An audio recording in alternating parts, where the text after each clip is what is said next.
The 13th of October became the special day in the long story of the Malaysian Boeing's crash in the sky over the Ukrainian Donbass. Right on that day, the Security Council of the Netherlands reported results of the investigation of the MH17 crash causes. At the same time, the Russian concern Almaz Antey presented its own investigation results confirmed by the full-scale experiments. Even before the report started, the security representatives explained to the hundreds of journalists how to do. No questions, no video or photo recording was allowed during the report. The journalists were also told that the Council was not going to give a political analysis of the Ukrainian conflict. Anyway, the politics took place since it was contrary to the interests for some figurants of the process, and these were not the Russians. At precisely 1:15 p.m., Tibe Yustra walked over to the stage. Soon after the beginning, the president of the Security Council confirmed that the flight MH17 was shot down by the air defense system Buk. At 1:20 p.m., the missile warhead exploded at the left of the cockpit. About 800 elements struck the aircraft. In the result of the explosion, the aircraft body was destroyed right in the air. The wreckage trail was 50 square kilometers. Then Tibe Yustra officially and precisely listed all the crash causes versions, which were discarded by the Commission. An act of terror and technical glitch. There was even a version of collision with a meteorite. As a result, for the first 15 minutes of the Yustra's report, it was clear that the characteristics of the missile that struck the Boeing corresponded to the weapon that is still used by the Ukrainian army, but not the Russian one. It should seem that the conclusions are obvious and the Security Council of the Netherlands should have checked the Ukrainian bugs if there are any missed, but it was not done. This book I wrote 3 months after the crash, and I understood that the West didn't tell the rest of the story. Joost Niemoller is one of the Dutch experts who can openly charge the Security Council of bias.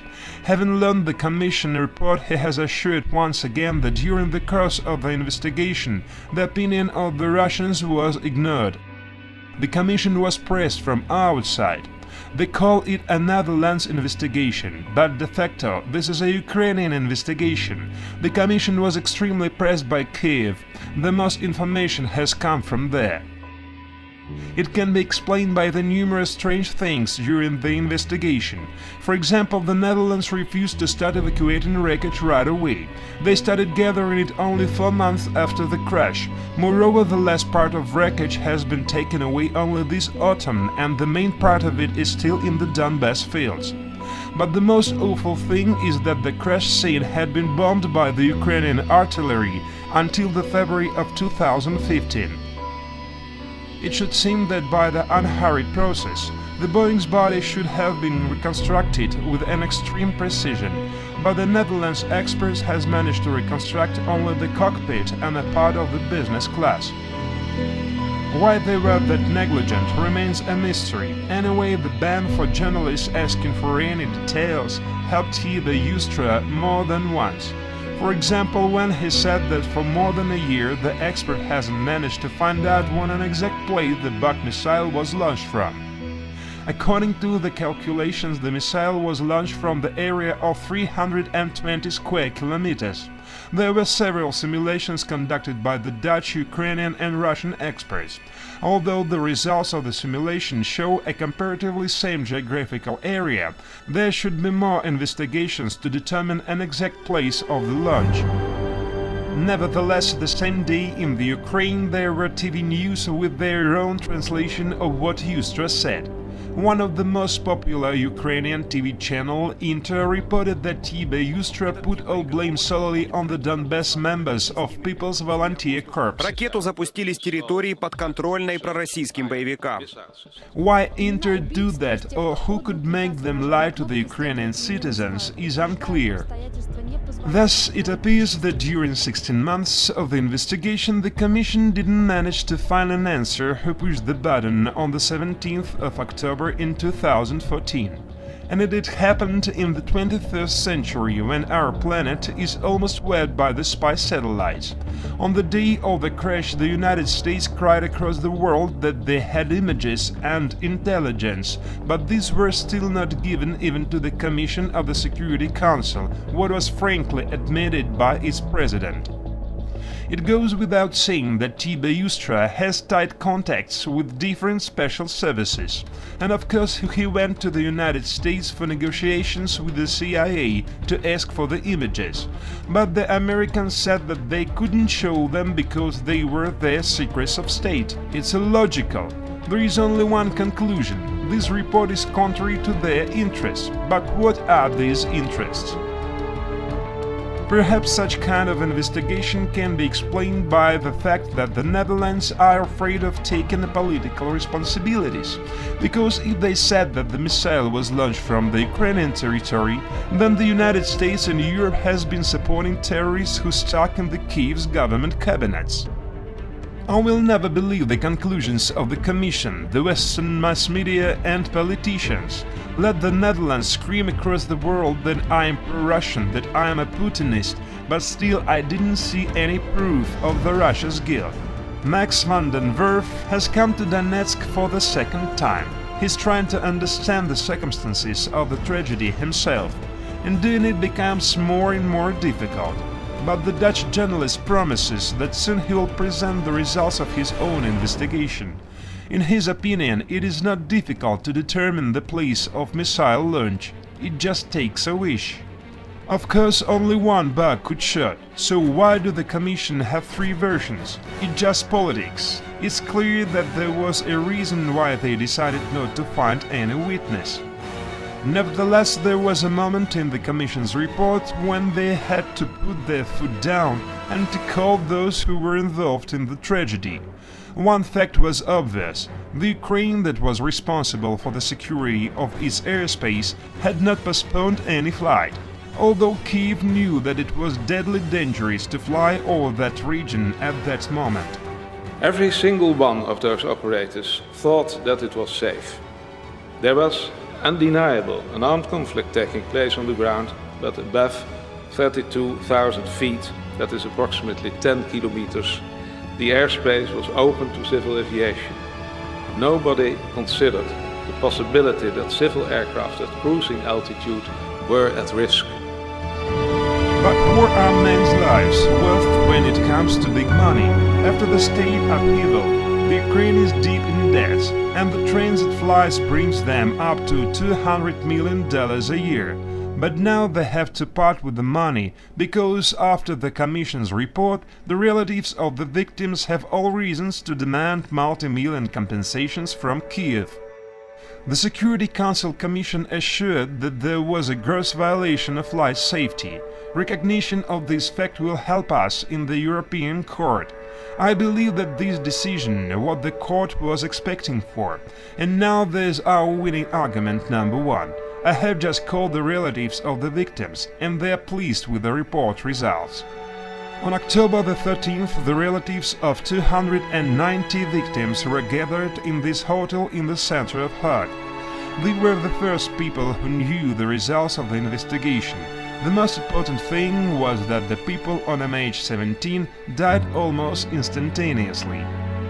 Now I feel a little bit easier, because we know that none of them was suffering. Missile, explosion, fall. Besides, there were different things reported, as though they were conscious. Now these people are going to have a lot of civil court sessions and wait for months to know who will be answerable for the blood of their loved ones. Because the results of the following investigation of the terrible crash will become known only the next year. At the same time, Russia has some claims to the Netherlands report.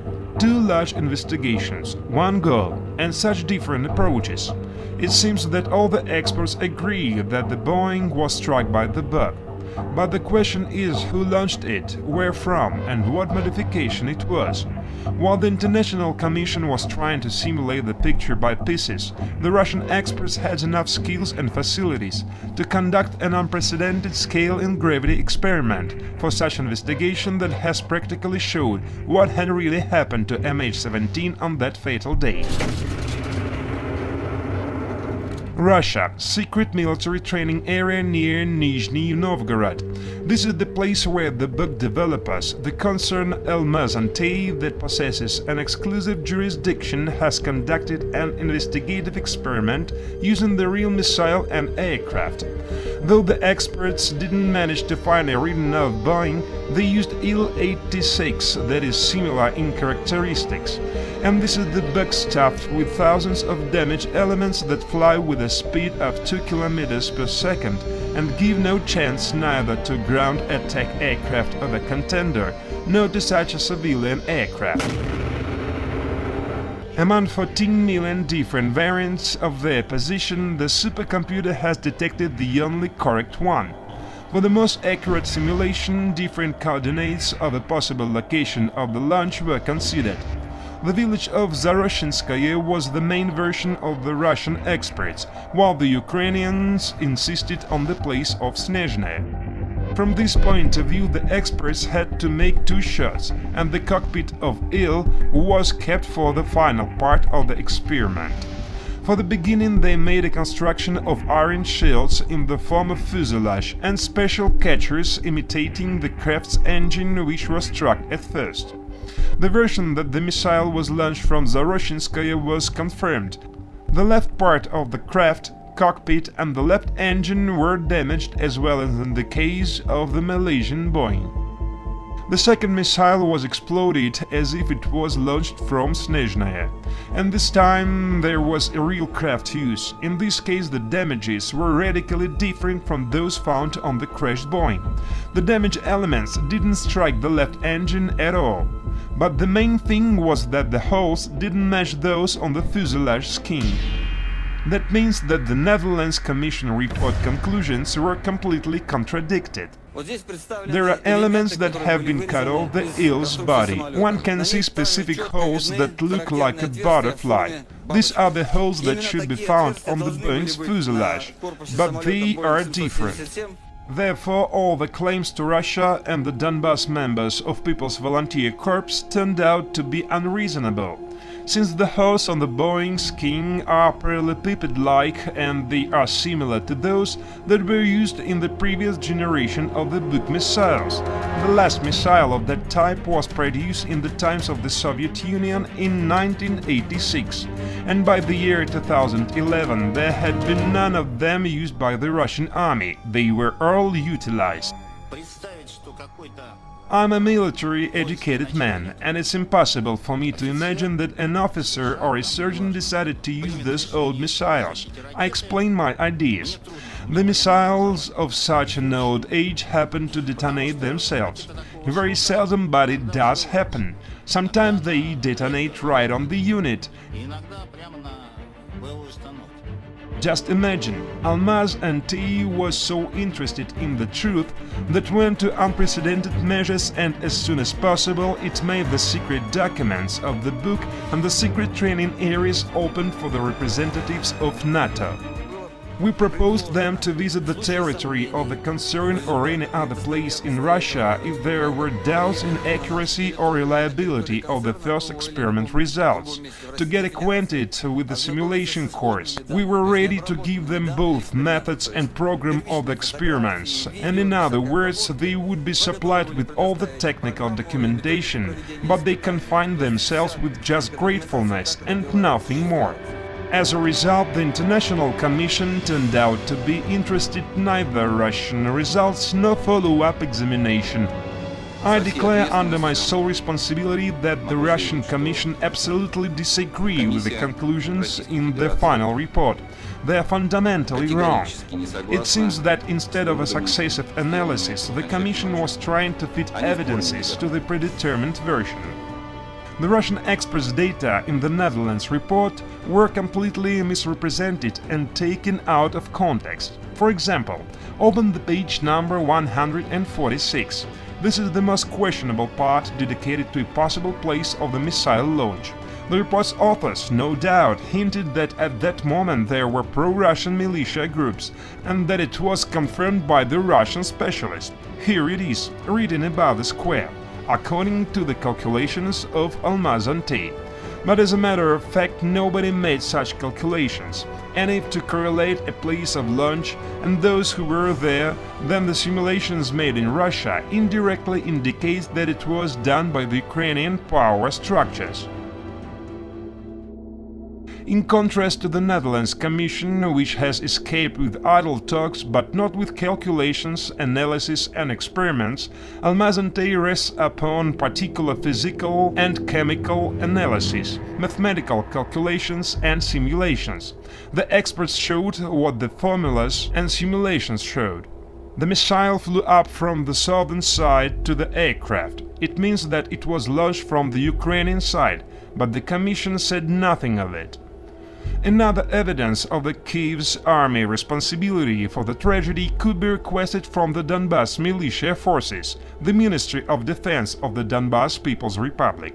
At least one can make sure if they do have combat zones map of the Ukrainian armed forces. There are the Buk missile launch sites. This document is a direct evidence that proves guilt of the Ukrainian army in striking the Malaysian Boeing. The Russian Duma has called the Netherlands report a political impudence, and the Russian Minister of Foreign Affairs Sergei Lavrov, in his report to the parliament, brought to notice that so-called investigation was completely closed from the public and made in violations of the international laws. In July last year, there was a resolution adopted that required an impartial investigation. According to the international standards, there should be the International Civil Aviation Organization engaged at the highest level, and not in the way it is engaged now. The resolution also required the United Nations Security Council to be regularly informed how the investigation was going. It also hasn't been done. I don't know why. We mentioned it many times. We proposed to send the UN Security Council mission to the area of the crash. Our Western partners refused it as well. By the way, on the day of the report, Amsterdam suddenly got in touch and categorically demanded a phone conversation with Lavrov in order to blame Moscow in making mess about the investigation. But a little thought will show us that the Netherlands did it themselves. But the most absurd thing was that Russia was appealed for cooperation with the inquiry and participating in a more serious criminal investigation of the Malaysian Boeing crash. But there was craftiness. The Russians do appeal all the way to engage their experts in the international investigation on equal terms, since everyone tries to blame them for the Boeing's crash. Otherwise, why did they make all that experiments and simulations?